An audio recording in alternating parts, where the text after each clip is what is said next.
भारत माता की भारत माता की भारत माता की गुड। जम्मू कश्मीर के लेफ्टिनेंट गवर्नर श्री मनोज जी सिन्हा, जम्मू कश्मीर के मुख्यमंत्री जनाब अमर अब्दुल्ला साहब, chief of army staff general Upendra ji Dwivedi, GOC C northern command lieutenant general Prateek Sharma, GOC 15 को लेफ्टिनेंट जनरल प्रशांत श्रीवास्तव और हमारी आर्म्ड फोर्सेस के सारे ऑफिसर्स और मेरे बहादुर जवानों, सबसे पहले आतंकवाद और आतंकवादियों से लड़ते हुए हमारे जिन बहादुर जवानों ने अपनी शहादत दी है, उनकी शहादत को मैं नमन करता हूं, उनकी मैं स्मृति को नमन करता हूं। और साथ ही पहलगाम में जो निर्दोष नागरिक आतंकवादियों के द्वारा मारे गए हैं, उनकी भी स्मृति को मैं नमन करता हूं। मैं हमारे घायल सैनिकों के साहस को भी नमन करता हूं और ईश्वर से यह प्रार्थना करता हूं कि वह जल्द से जल्द स्वस्थ हो जाएं। मेरे दोस्तों, इन विषम परिस्थिति में आप सबके बीच आज आकर मैं स्वयं को बहुत ही गौरवान्वित महसूस कर रहा हूं। हमारे प्रधानमंत्री माननीय नरेंद्र मोदी जी के कुशल नेतृत्व और मार्गदर्शन में ऑपरेशन सिंदूर के दौरान आपने जो कुछ भी किया है, उस पर पूरे देश को गर्व की अनुभूति हो रही है। मैं अभी भले ही आपका रक्षा मंत्री हूं, लेकिन उससे पहले तो मैं भारत का एक नागरिक हूं। रक्षा मंत्री के साथ साथ मैं आज भारत के नागरिक के रूप में भी आप सबके प्रति आभार व्यक्त करने के लिए यहां मौजूद हूं। पहलगाम हमले के बाद हमारे जम्मू कश्मीर की जनता ने पूरी एकजुटता के साथ और पाकिस्तान और साथ ही साथ आतंकवादियों के प्रति जिस प्रकार से अपने गुस्से का इजहार किया है, मैं जम्मू कश्मीर की जनता का भी अभिनंदन करता हूं। मेरे साथियों, आपकी उस ऊर्जा को महसूस करने आया हूं जिसने दुश्मनों को नष्ट नाबूद कर दिया है। आपने जिस तरीके से सीमा के उस पार पाकिस्तान की चौकियों और बंकरों को आपने ध्वस्त किया, दुश्मन मैं समझता हूं उसे कभी भूल नहीं सकता। आपने देखा होगा कि आमतौर पर लोग जोश में होश खो देते हैं, लेकिन आपने जोश भी रखा, होश भी रखा और सूझबूझ के साथ दुश्मनों के ठिकानों को आपने बर्बाद किया है। आज मैं यहां रक्षा मंत्री के साथ साथ एक मैसेंजर के रूप में भी आप सबके सामने मौजूद हूं। पूरे देश की शुभकामनाएं, उनकी प्रार्थनाएं और उनकी कृतज्ञता को लेकर आप सबके बीच यहां मैं मौजूद हूं। एक तरह से आप समझिए कि मैं एक डाकिया बनकर आपके बीच आया हूं और देशवासियों का संदेश लाया हूं। संदेश यह है कि हमें हमारी सेनाओं पर गर्व है। साथियों, ऑपरेशन सिंदूर सिर्फ एक ऑपरेशन का नाम भर नहीं है, बल्कि यह एक हमारी प्रतिबद्धता है, यह हमारा एक कमिटमेंट है। एक ऐसी प्रतिबद्धता जिसमें भारत ने दिखा दिया कि हम सिर्फ डिफेंस नहीं करते हैं, जब वक्त आता है तो हम कठोर निर्णय भी लेते हैं और कठोर कार्रवाई भी करते हैं।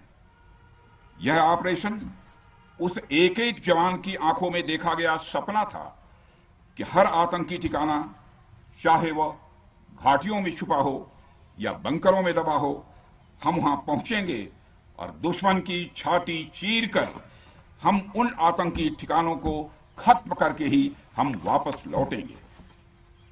मेरे साथियों, ऑपरेशन सिंदूर आतंकवाद के खिलाफ भारत द्वारा चलाई गई अब तक के इतिहास की मैं मानता हूं यह सबसे बड़ी कार्रवाई है। 35-40 वर्षों से भारत सरहद पार से चलाए जा रही आतंकवाद का सामना कर रहा है। आज भारत ने पूरी दुनिया को यह साफ कर दिया है, यह स्पष्ट कर दिया है कि आतंकवाद के खिलाफ हम किसी भी हद तक जा सकते हैं। साथियों, आतंकवादियों ने पहलगाम में आतंकवादी घटना को अंजाम देकर भारत के मस्तक पर चोट पहुंचाने की कोशिश की है। भारत की सामाजिक एकता को तोड़ने का भी प्रयास किया गया है। उन्होंने भारत के माथे पर वार किया, हमने उनकी छाती पर वार किया है और छाती पर घाव किया है। पाकिस्तान के जख्मों का इलाज इसी बात में है कि वह भारत विरोधी और आतंकवादी संगठनों को पनाह देना बंद करे और अपनी जमीन का इस्तेमाल भारत के खिलाफ किसी भी सूरत में न होने दे। साथियों, आपको याद होगा कि लगभग 21 साल पहले स्वर्गीय अटल बिहारी वाजपेयी जी के सामने इसी पाकिस्तान ने इस्लामाबाद में डिक्लेरेशन किया था कि अब उनकी धरती से आतंकवाद एक्सपोर्ट नहीं किया जाएगा। मगर पाकिस्तान ने भारत को धोखा दिया है, पाकिस्तान ने भारत को छला है और आज भी वह धोखा दे रहा है। इसका खामियाजा अब उसको भारी कीमत करके भुगतना पड़ा है और यह कीमत, यदि आतंकवादी वारदातें चलती रही तो लगातार यह बढ़ने ही वाली है।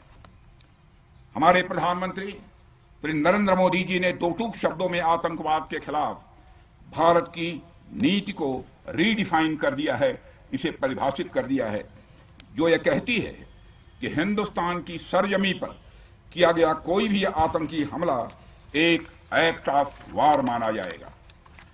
दोनों देशों में जो अंडरस्टैंडिंग बनी है फिलहाल वह इसी बात को लेकर है कि सरहद पार से कोई बेजा हरकत अब नहीं की जाएगी। अगर की गई तो बात निकलेगी तो बहुत दूर तक जाएगी। साथ ही हमारे प्रधानमंत्री ने यह भी साफ कर दिया है, आतंक और बातचीत कदापि एक साथ नहीं चलेंगे और अगर बात होगी तो आतंकवाद पर होगी और पाक ऑक्युपाइड कश्मीर पर ही होगी। साथियों, ऑपरेशन सिंदूर की कामयाबी ने पाकिस्तान में छिपे आतंकी संगठनों और उनके आकाओं को भी यह साफ बता दिया है कि वे कहीं भी अपने आप को महफूज और सुरक्षित न समझें। अब वे हमारे बहादुर भारतीय सेनाओं के निशाने पर हैं। दुनिया जानती है हमारी सेनाओं का निशाना अचूक है और वो जब वो निशाना लगाते हैं तो गिनती करने का काम वह दुश्मनों पर छोड़ देते हैं। साथियों, आज आतंकवाद के खिलाफ भारत की प्रतिज्ञा कितनी कठोर है इसका पता इसी बात से चलता है कि हमने उनके न्यूक्लियर ब्लैकमेल की भी परवाह नहीं की है। पूरी दुनिया ने देखा है कि कैसे गैर जिम्मेदाराना तरीके से पाकिस्तान द्वारा भारत को अनेक बार एटमी धमकियां दी गई हैं। आज श्रीनगर की धरती से मैं पूरी दुनिया के सामने यह सवाल उठाना चाहता हूं कि क्या ऐसे गैर जिम्मेदार और रोग नेशन के हाथों में परमाणु हथियार सुरक्षित हैं? मैं दुनिया के सामने यह सवाल खड़ा करना चाहता हूं। मैं मानता हूं कि पाकिस्तान के एटमी हथियारों को IAEA international atomic energy agency की निगरानी में लिया जाना चाहिए। मैं ये कहना चाहूंगा और साफ तौर पर कहना चाहूंगा। साथियों, हमारी सेनाओं हमारी सीमाओं पर अपनी मातृभूमि की रक्षा के लिए जिस तरह से आप सभी बिना रुके बिना थके दिन रात लगे रहते हैं वह अपने आप में अद्भुत है और अद्वितीय भी है। आपकी यही बातें हम सब भारतीयों के लिए मार्गदर्शक का कार्य करती हैं। यही कारण है कि मैं हमेशा आपसे मिलने के लिए उत्साहित रहता हूं ताकि आपके अंदर की ऊर्जा से हम सब भी कुछ प्रेरणा ले सकें। साथियों, आतंकियों ने पहलगाम में धर्म पूछकर हमारे निर्दोष लोगों को मारा। उसके बाद आपने जो जवाब दिया उसे पूरी दुनिया ने देखा है। उन्होंने यह नहीं सोचा कि आम नागरिकों ने उनका क्या बिगाड़ा है, उन्होंने ऐसा क्या किया है कि उन्हें मार दिया जाए। पर मैं यह कहना चाहूंगा, आतंकियों ने भारतीयों को धर्म पूछकर देखकर मारा, धर्म पूछकर मारा, तो हमने आतंकियों को उनका कर्म देखकर मारा है। उन्होंने धर्म देखकर बेगुनाहों की जान ली, यह पाकिस्तान का कर्म था। हमने कर्म देखकर उनका खात्मा किया। यह हमारा भारतीय धर्म है। एक रक्षा मंत्री के रूप में मुझे आप सबको बेहद नजदीक से वर्षों से जानने का और समझने का अवसर मिला है। मैं आपके साहस और पराक्रम को तो जानता ही हूं, साथ ही साथ पहलगाम जैसी घटना के प्रति आपके गुस्से को भी मैं अच्छी तरह जानता हूं। साथियों, मुझे पता है कि पहलगाम के बाद आपके अंदर गुस्सा था, पूरे देश के अंदर गुस्सा था। मुझे पता है कैसा महसूस होता है जब धमनियों में बह रहा रक्त बेकाबू होने लगे। और मुझे इस बात की खुशी भी है कि आपने अपने गुस्से को सही दिशा देते हुए बड़ी बहादुरी और सूझबूझ के साथ पहलगाम का बदला लिया है। रही बात पाकिस्तान की, तो उसकी बात ही क्या करूं आपसे। वह देश तो मांगते मांगते अपनी जहालत से एक ऐसी हालात में आ गया है कि उसके बारे में यह भी कहा जा सकता है कि पाकिस्तान जहां भी खड़ा होता है वहीं से मांगने वालों की लाइन प्रारंभ हो जाती है। अभी आपने सुना ही होगा कैसे वह फिर एक बार इंटरनेशनल मॉनेटरी फंड IMF के पास कर्ज मांगने गया। वहीं दूसरी तरफ हमारा देश है कि हम आज उन देशों की श्रेणी में आते हैं जो IMF को फंड देते हैं ताकि IMF गरीब देशों को कर्ज दे सके। ऐसी स्थिति में हमारा यह भारत है। रामचरितमानस में स्वामी तुलसीदास जी ने लिखा है, जहां सुमतितः संपत्ति नाना, जहां कुमतितः विपत्ति निदाना। यानी जहां सुमति होती है, अच्छी नीतियां होती हैं, वहां सुख और समृद्धि होती है, और जहां कुमति होती है, बुरी मति होती है, केवल दूसरों के हित की भावना होती है, वहां तरह तरह की विपत्तियां स्वाभाविक रूप से आती ही हैं। पाकिस्तान जिसका जीता जागता यह उदाहरण है। साथियों, भारत के बारे में पूरी दुनिया यह बात जानती है कि हमने हमेशा शांति को प्राथमिकता दी है। हम आमतौर पर युद्ध के समर्थक कभी नहीं रहे, लेकिन स्थितियां जब इतनी विकट हो जाएं, जब देश की संप्रभुता पर आक्रमण होने लगे, तो जवाब देना यह आवश्यक हो जाता है। राष्ट्र कवि रामधारी सिंह दिनकर जी की पंक्तियां आपके सामने रखना चाहूंगा।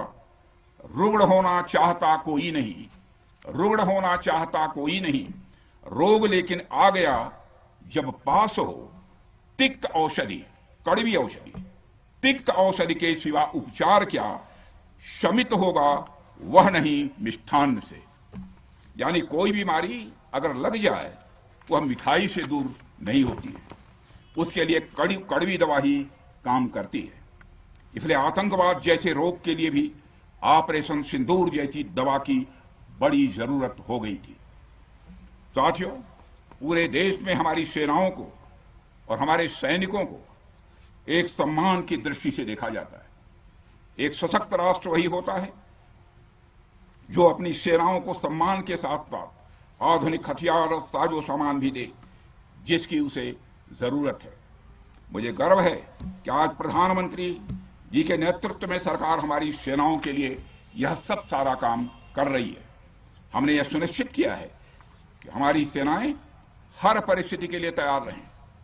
और मैं यहां पर army chief general Upendra Dwivedi ji को भी बधाई देना चाहता हूं, क्योंकि बार बार मेरी चर्चा होती रही है और बार बार मैं यह पूछता हूं कि जो भी आवश्यकताएं हैं उन आवश्यकताओं को पूरा करने के लिए हम पूरी तरह से तैयार हैं।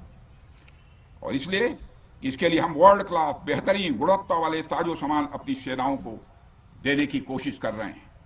आज आधुनिक राइफल्स, मिसाइल डिफेंस शील्ड और ड्रोन्स जैसी नई पीढ़ी के कई इक्विपमेंट को तेजी से भारत में ही बनाया जा रहा है। साथियों, इसके अलावा सीमावर्ती इलाकों में हमने जो काम किया है वो आप सब देख रहे होंगे। आज एलएसी और एलओसी पर भी कनेक्टिविटी है, वैसी पहले शायद कभी नहीं थी। हमने हर स्तर पर यह दिखाया है कि हमारी सरकार केवल युद्ध भूमि पर ही नहीं बल्कि व्यक्तिगत रूप से और पारिवारिक रूप के साथ अपने सेना के जवानों के साथ खड़ी है। साथियों, अंत में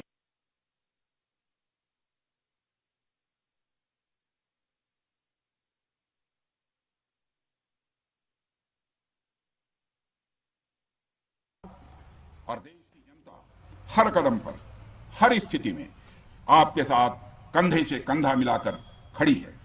मुझे पूरा विश्वास है कि आपके सहयोग से हम इस पूरे क्षेत्र में आतंकवाद का समूल नाश करेंगे, ताकि कल को कोई भारत की संप्रभुता के खिलाफ आंख उठाने की हिमाकत न कर सके।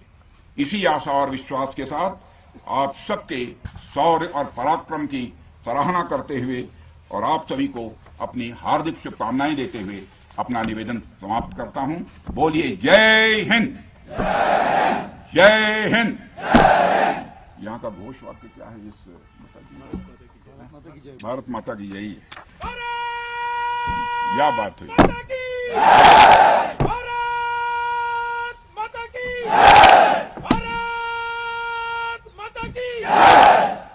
बहुत अच्छे।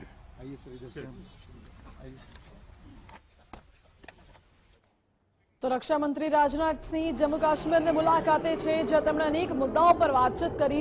ઓપરેશન સિંદૂર મુદ્દે કહ્યું અને ભારતીય સેનાની કામગીરીને બિરદાવી છે, આ કાર્યવાહીને બિરદાવી છે। પહલગામના હતભાગીઓને શ્રદ્ધાંજલિ પણ આપી અને કહ્યું કે દુનિયા જાણે છે કે ભારતનું સ્થાન શું છે।